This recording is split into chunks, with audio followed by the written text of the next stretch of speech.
My name is Alex Turner and I'm 34 years old. For the past 6 years, I worked as a senior software architect at TechVantage Systems, a growing tech company based out of Austin, Texas. I thought friendship meant something in the workplace. I thought loyalty was a two-way street. I was wrong about a lot of things back then, but I learned something valuable about corporate betrayal and the power of strategic patience. If you enjoy stories of ice-cold revenge and shocking plot twists, like this video and subscribe to the channel now. There are brand new unreleased stories here every day, each one more intense than the last. Let me start from the beginning. TechVantage specialized in custom software solutions for healthcare providers across the Southwest. My team developed and maintained critical applications that managed patient data, billing systems, and compliance reporting for over 200 medical facilities, generating approximately $12 million in annual recurring revenue. I had built that development pipeline from scratch, taking what used to be a chaotic mess of buggy releases and frustrated clients into a streamlined operation that consistently delivered projects on time and under budget with a 99.2% uptime record. And my team respected me because I never threw anyone under the bus when deadlines got tight. I knew every line of our core code base, understood the business logic better than the product managers, and could identify potential system failures weeks before they impacted our clients. When the company brought in external consultants to evaluate our technical operations, they consistently rated our development team as the highest performing division in the entire organization. But success breeds jealousy, and in corporate America, jealousy can be more lethal than actual incompetence. Ryan Mitchell had been my closest friend since college. We were both 34, had started at TechVantage on the same day 6 years ago, and I genuinely considered him my best friend both inside and outside of work. Ryan worked as the director of client relations, managing relationships with our healthcare providers and handling contract negotiations. We grabbed lunch together almost every day. Our wives were friends, and we'd spent countless weekends hanging out with our families. Ryan was charming, great with people, and absolutely terrible with technology. He relied on me constantly to explain technical concepts to clients, troubleshoot issues during sales calls, and translate complex system requirements into language that non-technical stakeholders could understand. I never minded helping him because that's what friends do for each other. The other key player in this story was Jessica Torres, the company's chief operating officer. She was 45, ambitious, and had been brought in 8 months earlier specifically to streamline operations and cut costs ahead of a potential acquisition. Jessica was the type of executive who measured everything in terms of immediate financial impact and had no patience for what she called operational inefficiencies. The incident happened on a Thursday morning in September. My birthday, actually. I was reviewing code commits from the overnight deployment when I got a meeting invitation from Jessica for 10 a.m. that morning. The subject line simply read, "Operational Review Urgent." I walked into the conference room expecting a routine discussion about our upcoming product releases. Instead, I found Jessica, Ryan, and Linda Patterson from HR sitting around the table with serious expressions. The atmosphere felt wrong immediately. "Alex, please have a seat," Jessica said, not making eye contact. "We need to discuss some concerning information that's been brought to our attention regarding your team's development practices." I sat down, genuinely confused. What kind of concerns? Ryan, my supposed best friend, finally looked at me with what I can only describe as rehearsed regret. "Alex, I've been tracking some patterns in client feedback that suggest there might be issues with code quality and project management in your department." The accusation felt like a physical punch. In 6 years, we had never had a single major system failure. Our client satisfaction scores were consistently above 95%. Our development team had the lowest turnover rate in the company because people actually enjoyed working on well-organized, technically sound projects. "That's completely inaccurate," I said, looking directly at Ryan. "Every project we deliver goes through extensive testing. We have documented quality assurance processes for everything we build." Jessica held up her hand. Alex, Ryan has provided detailed documentation about client complaints regarding system reliability and development delays. Given the sensitive nature of healthcare data and our upcoming compliance audits, we can't afford to have questions about technical standards. I realized where this was heading, but I couldn't believe it was happening. Are you firing me based on Ryan's claims without reviewing any actual evidence? We're terminating your employment effective immediately, Jessica said coldly. Security will escort you out and HR will handle your final paperwork. I looked at Ryan, waiting for him to say something, anything, that would indicate this was some kind of misunderstanding. Instead, he avoided eye contact and started shuffling papers on the table. I didn't argue. I didn't beg or demand to see evidence. I simply said, "I understand," and stood up to leave. The security escort was designed to be humiliating. Marcus, the security guard who walked me to my desk, had worked with me on several weekend deployments when we needed extra security for sensitive system updates. He looked genuinely uncomfortable as he watched me pack 6 years of my professional life into 2 cardboard boxes. My development team was in shock as I cleared out my workspace. "What's happening?" asked Jennifer Walsh, my lead developer and one of the most talented engineers I'd ever worked with. "Just a corporate restructuring," I told her quietly. "Keep building great software. You know what you're doing." As I walked through the office for the last time, I noticed something that Jessica and Ryan probably hadn't considered. My entire team was watching. These weren't just employees. They were skilled professionals who had chosen to work under my technical leadership because they respected my competence and integrity. They knew my work ethic better than any executive in a conference room ever could. The drive home to Cedar Park was surreal. After 6 years of 12-hour days and constant pressure to deliver flawless software releases, I suddenly had nowhere to be. My wife, Sarah, was shocked when I walked through the front door at 11:45 a.m. "What are you doing home?" she asked, looking up from her laptop where she was working on architectural designs for her interior design firm. "I was fired," said simply, based on false claims that Ryan made about our development quality. Sarah knew me well enough to understand how absurd that accusation was. She'd watched me stay up until 3 a.m. debugging critical issues and reviewing code to ensure our systems never failed when patients depended on them. She'd seen me build comprehensive documentation and testing protocols that most companies would have paid consultants thousands of dollars to create. "That's insane," she said. "What are you going to do?" "I'm going to let them discover what they've lost," I replied. Over the next week, I did something I hadn't done in years. I actually celebrated my birthday properly. Sarah and I went out for a nice dinner. I caught up on sleep, and I took long walks around our neighborhood. But I wasn't idle. I was thinking, planning, and quietly making phone calls. The software development industry in Austin is smaller than most people realize.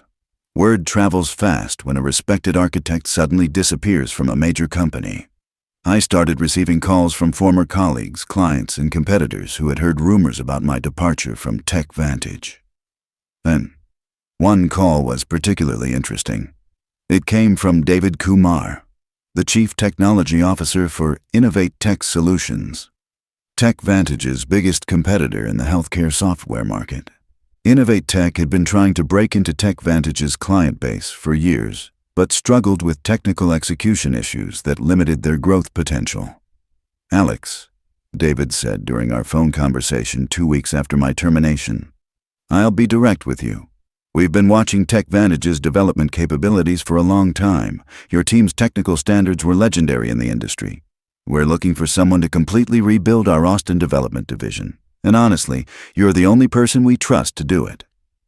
The offer was substantial, a 25% salary increase, complete authority over technical architecture decisions, and a budget to build the development team however I saw fit. More importantly, Innovate Tech was hungry to compete directly with TechVantage for the same healthcare contracts that I had been managing and supporting for nearly 6 years. "I'm interested," I told David. but I have some specific requirements if we're going to make this work. During the negotiation process, I was completely transparent about my termination from TechVantage. I provided David with copies of all my performance reviews, client testimonials, and technical documentation that proved my track record. I also explained the circumstances of my departure, including Ryan's false allegations and Jessica's refusal to investigate the actual facts.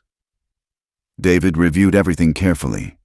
"Alex," he said finally, "your results speak for themselves. Whatever political garbage happened at TechVantage is their loss and our gain. When can you start?" "1 month from today," I replied. "October 15th. I started at Innovate Tech on October 15th, exactly 1 month after my termination from TechVantage. The timing was perfect. Long enough for TechVantage to start feeling the technical gaps in my absence, but not so long that the industry had forgotten about my sudden departure. My first week was spent conducting a comprehensive audit of Innovate Tech's development capabilities. What I found was exactly what I expected a company with solid contracts and decent hardware, but absolutely terrible software architecture. Their system uptime was hovering around 89%. They were bleeding money on emergency fixes and rushed patches, and their code base looked like it had been written by 5 different teams who had never communicated with each other. But they had something TechVantage was about to lose: visionary leadership that was willing to invest in technical excellence rather than just maintain the status quo. David Kumar gave me complete authority to restructure the development operation however I saw fit. My first move was strategic and surgical. I identified exactly which positions I needed to fill to build a world-class development team. I knew the market value for top talent in each role, and I knew exactly where to find the best people. They were all working under subpar management at TechVantage. I started with a phone call to Jennifer Walsh on a Thursday evening in late October. She had been trying to hold my old team together since my departure, and from what I heard through industry contacts, she was drowning under impossible deadlines without adequate technical leadership from above. "Jennifer," I said when I reached her on her personal cell phone, "I wanted to let you know about an opportunity that might interest you. I'm building a new development team at Innovate Tech, and I'm looking for a lead software engineer. The salary is $95,000. I believe that's about $18,000 more than you're making now." There was a long pause. "Alex, I can't even tell you how much of a disaster things have become since you left. They brought in some contractor named Steve Morrison to replace you, but he doesn't understand our healthcare compliance requirements at all. We've had 2 major system outages this month, and 3 clients have already threatened to terminate their contracts. I'm not trying to poach you, Jennifer," I said carefully, "but I want you to know that there are options available if you decide you want to work in an environment that values technical competence over office politics." She didn't give me an answer that day, but I could hear the wheels turning. Over the next 3 weeks, I made similar calls to 5 other key members of my former team. Kevin Park, the database administrator who understood our complex healthcare data models better than anyone. Rachel Stevens, the quality assurance lead who had developed our entire testing framework from scratch. Mike Thompson, the DevOps engineer who could deploy updates without ever causing system downtime. And Carlos Rivera, the senior developer who had been consistently passed over for promotion despite being the most innovative problem solver in the building after me. I wasn't just offering them jobs. I was offering them careers with a company that would invest in their technical growth and actually listen to their engineering recommendations. The salary increases ranged from 15 to 28% plus equity options, and a company that actually understood the value of preventing problems instead of just reacting to emergencies. The most important conversation was with Carlos Rivera. He was 29 years old, brilliant with system architecture, and had a master's degree in computer science from UT Austin. He was wasting his talents under TechVantage's risk-averse, bureaucratic development processes. "Carlos," I said during our coffee meeting at a cafe in downtown Austin on a Friday afternoon, "I'm offering you the position of Senior Technical Architect at Innovate Tech. Starting salary is $110,000, full equity package, and direct involvement in designing our next-generation healthcare platform. His current salary at TechVantage was $78,000 with no clear path to advancement and no recognition for his innovative contributions to our core systems. "Alex, I have to ask," he said, "are you doing this to hurt TechVantage, or because you genuinely think we can build something better at Innovate Tech?"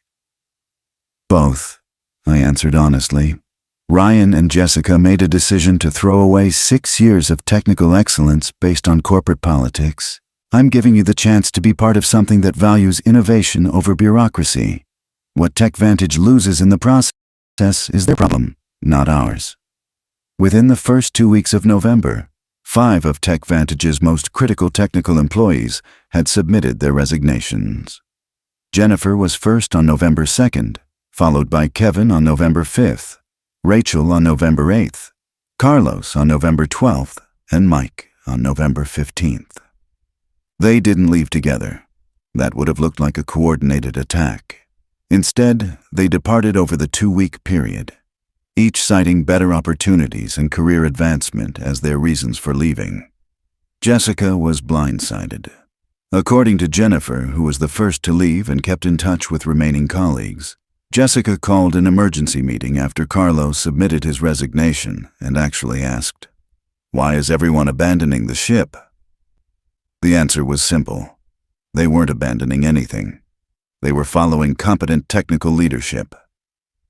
The impact on TechVantage was immediate and catastrophic. By early December, just 2 months after losing their core development team, their system uptime plummeted to 76%. Steve Morrison, the contractor Jessica had hired to replace me, lasted exactly 5 weeks before he submitted his resignation on December 10th with a brutal email about impossible expectations and inadequate technical infrastructure. I heard about TechVantage's struggles through industry contacts and former clients who were growing increasingly frustrated with system failures and delayed feature releases. 4 of their major healthcare contracts were put on probationary status by mid-December, meaning one more significant outage would result in contract termination. Meanwhile, at Innovate Tech, we were executing flawlessly. My new team achieved a 98.7% system uptime in November, our first full month together. By December, we were consistently hitting 99.4%. Word spread quickly through the healthcare software industry that Innovate Tech had transformed from a struggling competitor into a serious threat to established players like TechVantage. Then, the real validation came when we started winning contract bids that TechVantage had held for years. In January, we secured the Southwest Medical Group contract worth $2.4 million annually, a client TechVantage had served for 4 years. In February, we won the Austin Healthcare Network contract worth $3.1 million. Each new contract we secured was one that TechVantage lost, and everyone in the industry understood exactly why the shift was happening. David Kumar was ecstatic. "Alex, in 5 months you've increased our revenue by 42% and our client base by 35%. The board wants to fast-track your promotion to Vice President of Engineering for the entire Southwest region." But the most satisfying moment came during the annual Southwest Healthcare Technology Summit in Dallas in March. I was presenting a keynote on system reliability when I noticed Ryan Mitchell in the audience. He looked exhausted, stressed, and significantly older than when I'd last seen him 6 months earlier. After my presentation, he approached me near the networking area in the convention center lobby. "Alex," he said, his voice barely above a whisper, "I think I may have made a mistake." I looked at him calmly. "What kind of mistake, Ryan?" "The situation with the development team concerns? Maybe Jessica and I should have investigated more thoroughly before making a decision." "Maybe," I agreed.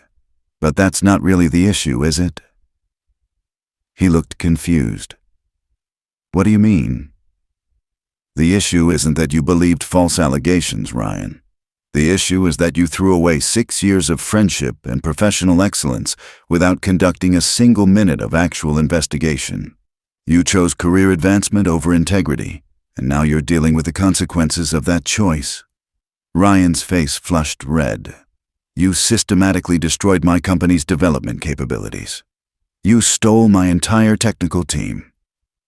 I offered career advancement to talented professionals who were undervalued and underappreciated," I corrected. "They made their own decisions about where they wanted to work.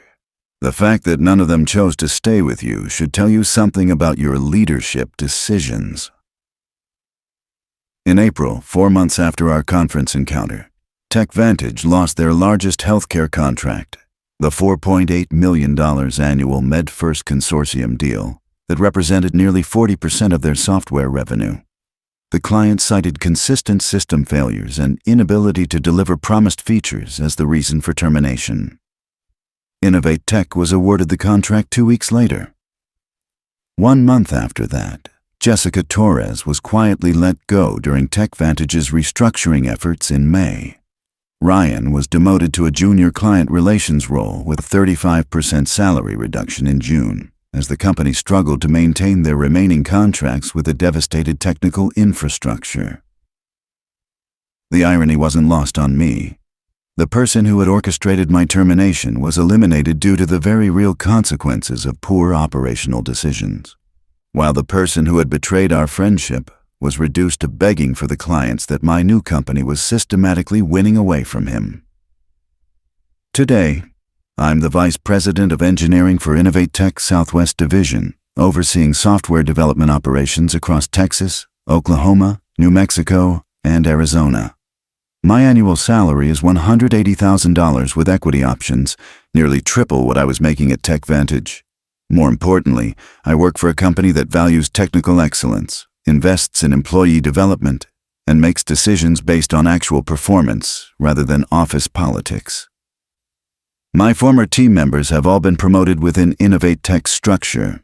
Jennifer is now the Austin facility's Chief Technology Officer. Carlos was promoted to Principal Architect, and the others have advanced to senior positions with significantly better compensation and genuine job security. TechVantage still operates, but they're a shadow of their former presence in the healthcare software market. They've struggled to rebuild their technical capabilities and have never recovered the client relationships they lost during their post-Alex collapse. Ryan still works there, but in a diminished capacity that reflects the true value of his contributions once he no longer had my technical expertise to rely on. The lesson I learned from this experience is simple. Excellence always finds a way to rise, and betrayal always finds a way to backfire.